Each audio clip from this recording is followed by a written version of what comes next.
2021 Nissan Altima and Maxima are the same. Here's the passenger front seat belt. This bolt and this bolt need to be removed in order to get the seat belt itself out.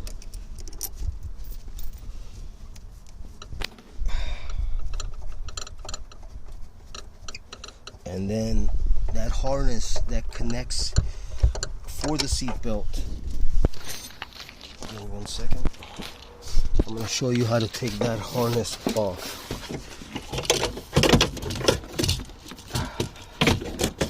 You got to twist it up a little bit. Now we got this here. Now that we got this here, you got to stick. I use my knife. Pop that in and pop it up just like that.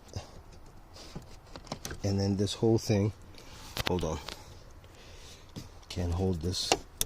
Okay, once it comes out just like this, put this down,